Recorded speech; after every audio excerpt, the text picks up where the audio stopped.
بسم اللہ الرحمن الرحیم ذالک ومن يعظم شعائر اللہ فإنہا من تقوی القلوب۔ سامعین محترم، جیسا کہ قرآن میں ارشاد رب العزت ہو رہا ہے، میں عیناً اہل سنت برادران کی قرآن سے ہی ترجمہ بیان کر رہا ہوں۔ محققین اہل سنت نقل کرتے ہیں کہ بات یہ ہے، اور جو اللہ کے نشانیوں کی تعظیم کرے تو یہ دلوں کی پرہیزگاری سے ہے۔ یعنی قرآن میں جو اللہ نے ارشاد فرمایا ہے کہ جو ہی میری نشانی یعنی میری شبیہ کا احترام کرے گا تو وہی بندہ ہی متقی ہوگا، اور وہی بندہ ہی پرہیزگار شمار کیا جائے گا۔ جیسا کہ ایک عزیز نے جام پور سے ہی سوال کیا ہے، انہوں نے پوچھا کہ کل ایک مولانا نے نماز جمعہ میں خطبہ دیا تو انہوں نے اعتراض کیا ہے کہ علم عباس کیا دیتا ہے، یہ لکڑی ہے، یہ کپڑا ہے، اور اس کے بعد مولا امام حسین علیہ السلام کے مقدس اور پاکیزہ سواری کے بارے میں بھی نازیبہ الفاظ بولے کہ یہ گھوڑا کیا عطا کر سکتا ہے جبکہ یہ ایک گھوڑا ہے۔ سامعین، میں اللہ کی لاریب کتاب سے اور مالک کی بیان کردہ آیت کو بیان کیا ہے۔ سورہ حج ہے، پارہ نمبر جو ہے وہ 17 آیت نمبر 32 ہے۔ ارشاد رب العزت ہو رہا ہے کہ جو بندہ میری شبیہ کی، میری نشانی کا احترام کرے گا، یعنی جو بندہ شاعر اللہ ثابت ہونے والی چیز کا احترام کرے گا، میں اسے متقی بنا دوں گا۔ آئے دیکھنا یہ ہے کہ یہ علم عباس یہ اللہ کی نشانیوں میں سے ہے یا نہیں،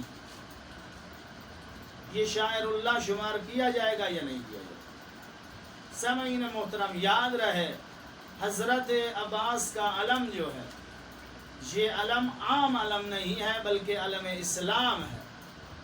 یہ وہ علم ہے حضرت کا جو سب سے پہلے ختمی مرتبت کے پاس رہا، اور اس کے بعد جناب حمزہ نے بھی اٹھایا، جناب جعفر طیار نے بھی اٹھایا، اور یہی علم مولا کائنات علی علیہ السلام کے پاس بھی رہا۔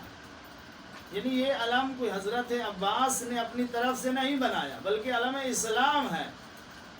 ہر زمانے میں جو بھی اسلام کو بچانے کے لیے آیا، جو علم اٹھانے کے قابل تھا، جو قائل تھا اس چیز کا، تو اللہ نے اسے دیا۔ اسلام کا سب سے پہلے سپہ سالار مثلا مولا کائنات رہے تو مولا کائنات کے ہاتھ میں رہا ہے۔ جب کربلا معلیٰ میں امام حسین علیہ السلام دین کو بچانے کے لیے چلے تو یہی علم عباس حضرت عباس کو دیا گیا، کیونکہ سپہ سالار سپاہ اسلام جو تھے وہ حضرت عباس تھے۔ میں یہ بیان کرتا ہوں اور بتا رہا ہوں دنیا والوں کو کہ ہمارا شیعہ مذہب جو ہے یہ ایک تو شبیہات کا قائل اس لیے ہے کیونکہ اللہ نے خود قرآن میں ارشاد فرمایا ہے کہ میری شبیہ کا، میرے شاعر کا احترام کرو گے تو میں متقی بناؤں گا۔ اور دوسرا ہمارا مذہب نسبت کا قائل ہے، جس چیز کی نسبت اللہ سے یا آل محمد سے مل جائے ہم اس کا احترام کرتے ہیں۔ جس طرح عام کپڑا رہتا ہے، جب قرآن مجید کے اوپر آ جاتا ہے تو وہ غلاف بن جاتا ہے، اب اس کپڑے کی بے احترامی نہیں کر سکتے۔ جس طرح کعبہ کے اوپر لگا ہوا کپڑا غلاف کعبہ ہے، اس کی بے احترامی کرنا ٹھیک نہیں ہے۔ تاریخ اسلام اٹھا کے دیکھ رہے ہیں کتنے بندوں نے وہی کپڑا پکڑ کر اللہ سے مانگا اور کہا اے اللہ اس کپڑے کا صدقہ ہمیں عطا کر۔ بس ہمارا مذہب نسبت کا قائل ہے۔ وہ لکڑی، عام لکڑی اس وقت ہوتی ہے جب درخت پہ ہوتی ہے یا کٹ کر کسی اور مقام پہ پڑی ہوتی ہے۔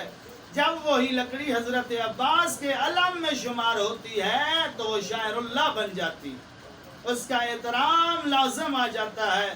اس کا واسطہ دے کر اللہ سے مانگا جائے، اللہ اس واسطے کو رد نہیں کرتا۔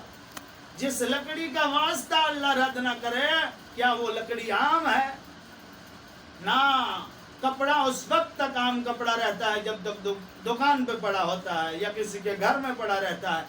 جب وہ حضرت عباس کا علم بن جاتا ہے، یعنی اس علم کو ہم نہیں سمجھے، یہ اسلام کا علم ہے، جب وہ علم بن جاتا ہے تو پھر احترام کے قابل ہو جاتا ہے۔ اور پتہ ہے یہ کپڑا کیا کرتا ہے؟ مولانا نے جو کپڑا کہا ہے، یاد رہے یہ عام نہیں۔ آج تو آپ اس کو بہت آسان طریقے سے سمجھ سکتے ہیں۔ دیکھیں، آج کمپیوٹرائز دور ہے۔ آپ سم لینے کے لیے دکان پہ جاتے ہیں تو وہ کہتے ہیں کہ صاحب یہاں انگوٹھا لگا کر دیں۔ جب آپ اس مشین میں وہ آلہ جو ان کے پاس ہوتا ہے وہاں اپنا انگوٹھا رکھتے ہیں تو یہ تمہارے انگوٹھے کی جو لہریں ہیں یہ بتا دیتی ہیں کہ اس بندے کا نام کیا ہے، اس کے باپ کا نام کیا ہے، یہ کہاں کا رہنے والا ہے۔ یہ علم عباس کو سمجھنے کے لیے ہے۔ عیناً حضرت کا علم بھی یہی کام کرتا ہے۔ جب کوئی مومن موالی حضرت کے علم کو ہاتھ لگاتا ہے یعنی چھوتا ہے تو علم پاک جو ہے وہ ہاتھ کی لکیروں سے یعنی مس ہونے کی وجہ سے وہ حضرت عباس کے دربار گاہ میں تمہاری ریکویسٹ، تمہاری عرض، تمہاری حاجت جو ہے پہنچا دیتا ہے اور ثابت کرتا ہے کہ مولا اس بندے کا یہ نام ہے، اس کے باپ کا یہ نام ہے، اس کی قوم یہ ہے، یہ دنیا کے فلاں کونے میں ہے اور یہ چیز مانگ رہا ہے۔ حضرت کا علم عام نہیں، یہ علم اسلام ہے۔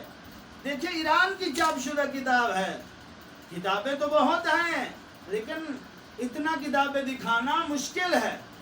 یہ حضرت عباس پہ لکھی گئی کتاب ہے، سقائے معرفت سمائے حضرت ابوالفضل العباس۔ اس کتاب میں مؤلف نقل کر رہا ہے جسے تم لواء الحمد کہتے ہو، جس کے سائے میں ٹھہرنے کے لیے تم دعائیں مانگتے ہو کہ اللہ ہمارے مرحوم کو لواء الحمد کے سائے میں کھڑنے کی جگہ عطا کر۔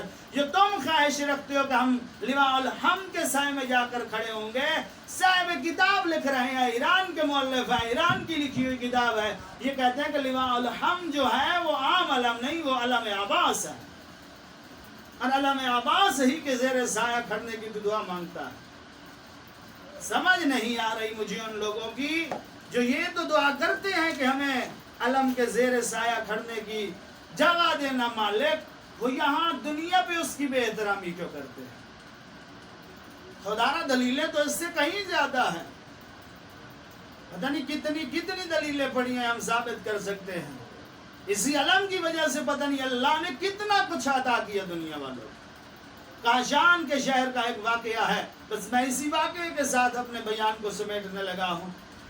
وہ ایک عورت نے اپنے گھر پہ علم لگایا اور اس کا ایک ہی بچہ تھا، سکول جایا کرتا تھا۔ جب واپس لوٹا تو دوستان کے ساتھ کھیلتے کھیلتے اتنی بڑی شرارت کی بچوں نے ایک دوسرے سے کہ اس بچے کا ہاتھ کٹ دیا، اور بچوں نے آ کر اس کی ماں کو بتایا کہ تمہارے بچے کا جو ہے نا وہ بازو کٹ گیا۔ تو وہ عورت دوڑی، اپنے بچے کو اٹھایا، اس کا بازو اٹھایا، ہسپتال ڈاکٹر کے پاس لے جانے کی بجائے حضرت عباس کے علم کے نیچے آ کر بیٹھ گئی اور کہنے لگی، اے مولا عباس، میں نے تیرا علم چھت پہ لگایا ہے، اس کا صلہ چاہتی ہوں کہ میرے بیٹے کا ہاتھ واپس لوٹا دے۔ وہ کہتی ہے کہ میں نے اٹھایا ہوا تھا اپنے بیٹے کو اور بچے کا ہاتھ کٹا ہوا بھی اٹھایا ہوا تھا کہ مجھے نیند آ گئی، وہاں میں غش کر گئی، بے ہوش ہو گئی بیٹے کے غم میں۔ یا اچانک حالت بے ہوشی میں حضرت عباس آئے اور آ کر کہتے ہیں کہ اے مستور، میں تمہارا شکر ادا کرنے آیا ہوں کہ تم نے میرا علم لگایا اور تو نے صلہ مانگا ہے اس علم کا، میں نے تجھے صلہ عطا کیا، جا کھڑی ہو جا، میں نے تیرے بچے کا ہاتھ واپس لوٹا دیا۔ تو اس سے آگے بھی ہے۔ اس عورت نے کیا کہا ہے، مولا مجھے اجازت دیجیے، جن ہاتھوں سے آپ نے میرے بچے کا ہاتھ واپس لوٹایا میں ان ہاتھوں پہ بوسے دوں۔ تو حضرت رونے لگ گئے۔ کہا عورت مجھے رلا نہیں، اگر میرے ہاتھ ہوتے تو میری آقا زادی رسیاں پہن کر جو ہے وہ شام کے دربار میں نہ جائے۔ اس کے بعد کیا کہہ رہے تھے کہ مولانا نے جمعہ کے خطبے میں یہ بھی کہا ہے کہ ذوالجناح جو ہے یہ گھوڑا کیا دیتا ہے؟ مجھے سمجھ نہیں آ رہی جو ایسا ویسا اعتراض کرتے ہیں، ان بندوں کی کتنی تعلیم ہے اور کیا پڑھے لکھے ہیں وہ، میں ان کے بارے میں کچھ نہیں جانتا، بس اتنا کہتا ہوں جس نے مولا کے ذوالجناب پہ اتنا بڑا اعتراض کیا ہے اس نے قرآن پڑھا ہی نہیں، وہ تو قرآن کی تعلیم سے جاہل بندہ ایسی باتیں کرتا ہے۔ دیکھیں قرآن میرے ہاتھ میں ہے، اہل سنت برادران کا ترجمہ لکھا ہوا ہے، یہ اہل سنت برادران کی تفسیر والا قرآن میرے ہاتھ میں۔ دیکھیں سورہ سعد ہے، آیت نمبر 31 سے لے کر 35 تک آپ پڑھ سکتے ہیں۔ کیا ہے 31 میں، کیا ارشاد ہو رہا ہے سورہ 31 میں؟ جناب سلیمان نے جب جنگ کے لیے کچھ گھوڑے تیار کیے تو سرکار کی سپاہ میں جو رہنے والے تھے انہوں نے دوپہر کو جو گھوڑے دیے، حضرت جب ان گھوڑوں کو دیکھا کرتے تھے تو کیا ارشاد فرمایا کرتے تھے؟ وہی قرآن میں بیان ہو رہا ہے۔ 31 میں کیا بیان ہو رہا ہے؟ جو حضرت کو گھوڑے عطا کیے گئے وہ جب چلتے چلتے انہیں روکا جاتا تو وہ 3 پاؤں پہ رک جاتے تھے، چوتھا پاؤں جو ہے وہ زمین پہ لگائے رہتے تھے۔ جب ان کو بھگایا جاتا تھا تو ایسے جیسے ہوا ہو جاتے تھے، یعنی ہوا میں اڑنے لگتے تھے۔ اس کے بعد اللہ کیا ارشاد فرما رہا ہے سورہ 32 میں؟ تو سلیمان نے کہا مجھے ان گھوڑوں کی محبت پسند آئی ہے اپنے رب کی یاد کے لیے۔ یعنی حضرت نے کیا ارشاد فرمایا کہ ان گھوڑوں کا چلنا، ان کا رکنا یہ مجھے اللہ کی یاد دلاتا ہے، ان گھوڑوں کی یاد مجھے ذکر الہی یاد دلاتی ہے۔ پھر کیا حکم دیتے تھے آپ جا کر خود پڑھ لیں، فرمایا کرتے تھے کہ ان گھوڑوں کو بھگایا جائے۔ جب سپاہی بھگاتے تھے تو آنکھوں سے غائب ہو جاتے، پھر حکم دیتے کہ ان کو واپس لے کرو۔ جب گھوڑے واپس آ جاتے تو حضرت کیا کرتے؟ ان کی گردن پہ اپنا ہاتھ پھیرتے، ان کی پنڈلیوں پہ اپنا ہاتھ پھیرتے اور کیا کہتے کہ ان کے سانسوں سے مجھے رحمان کی عبادت یاد آتی۔ اہل سنت برادران تفسیر اٹھا کے دیکھ لیں، شیعہ تفسیر اٹھا کے دیکھ لیں، اللہ سے جو حضرت سلیمان نے ملک مانگا تو گھوڑوں کی خدمت ہی کر کے ملک مانگا۔ حضرت سلیمان کے گھوڑا جو دشمن اسلام کے مقابلے میں جاتا تھا اس کی خدمت کر کے اللہ سے ملک مانگا جا سکتا ہے، تو امام حسین کا وہ گھوڑا جو اسلام بچانے کے لیے امام حسین کے ساتھ کیا تھا اس کا احترام کیوں نہ کیا جائے؟ یاد رہے امام حسین علیہ السلام کی جو پاک سواری تھی وہ عام سواری نہیں تھی، وہ اتنی عظیم سواری تھی کہ سیدہ اسے جو کھلایا کرتی تھی۔ اور امام حسین علیہ السلام کو اس نے اتنا بڑا دفاع کیا، اتنا بڑا دفاع کیا کہ جب زین سے زمین پر اترے تو واپس لوٹ آئے، امام حسین کے گرد چکر لگانے لگے۔ جب دہنا پاسا، دہنی سائڈ جو ہے وہ تیروں سے پر ہو گئی، چھلی ہو گئی تیروں سے، تو پھر الٹا چکر لگانے لگے۔ جب زخموں میں زخم، امام حسین نے اس وقت کہا جا تو چلا جا۔ دیکھیں گھوڑے نے کیا جواب دیا، مولا تجھے چھوڑ کے کیسے جاؤں؟ اگر تمہاری ماں نے پوچھ لیا کہ میں نے جو تجھے اس لیے تو نہیں کھلائے تھے کہ میرے حسین کو تنہا چھوڑ دینا۔ امام حسین کی سواری بنانا سنت پیغمبر ہے، سیرت رسول میں ثابت ہے، بچپن ہی میں رسول نے ان کی سواری بنانا سمجھا دیا تھا زمانے کو۔ دیکھیں آپ روایات پڑھ لیں، تاریخ کو پڑھ کر دیکھیں، امام حسین اور امام حسن کو اپنے کندھوں پہ بیٹھا کر گلیوں میں چلا کرتے تھے کائنات کا رسول۔ کسی نے کہا دیکھیں کتنی خوبصورت سواری ہے، تو نبی نے فرمایا چپ ہو جائیے، نہ کہے کہ سواری کتنی خوبصورت ہے بلکہ یہ کہے کہ سوار کتنے خوبصورت ہے۔ یعنی رسول سواری تو نہیں تھے حقیقت میں، وہ تو کائنات کا رسول تھا، وہ تو انسانیت کو درس دینے آیا تھا کہ امام حسین کی سواری بنانا نبی کی سنت ہے۔ اور اس کے بعد امام علی علیہ السلام نے، مولا کائنات نے خود شفیع بنائی۔ کب؟ جب جنگ جمل میں نبی کی زوجہ گئی تو واپس لوٹ آیا اس کو، اس کے ساتھ عورتوں کو بھیجا لیکن امامے پہنوا کر. جب انہوں نے نبی کی زوجہ کو گھر پہنچایا واپس جانے لگی وہ عورتیں جو امامہ پہنے ہوئے تھی. تو نبی کی زوجہ نے کہا دیکھیں علی نے میرے ساتھ غیر محرموں کو بھیج دیا. تو عورتوں نے سر سے امامے اتار دی اور کہا علی عادل امام ہے. ہم مرد نہیں، ہم تو عورتیں ہیں، ہم مردوں کی شبیہ بن کر آ رہی. اگر شبیہ بنانا جائز نہ ہوتا تو مولا کائنات کیوں بناتے؟ یہ ساری روایات دلالت کرتی ہیں شبیہ بنانا جائز ہے. اور قرآن کہہ رہا ہے، ارشاد رب العزت ہو رہا ہے سورہ حج میں، ذالک ومن يعظم شعائر اللہ فإن من تقوى القلوب. ارشاد رب العزت ہو رہا ہے جو میری نشانی کا، جو میری شبیہ کا احترام کرے گا، یعنی جو علم عباس کا احترام کرے گا، جو ذوالجناح امام حسین کا احترام کرے گا تو وہ متقی بن جائے گا، وہ پرہیزگار بن جائے گا. میں دعا کرتا ہوں رب العزت ہمیں امام حسین علیہ السلام کو سمجھنے اور اس پر عمل کرنے کی توفیق عطا فرمائے.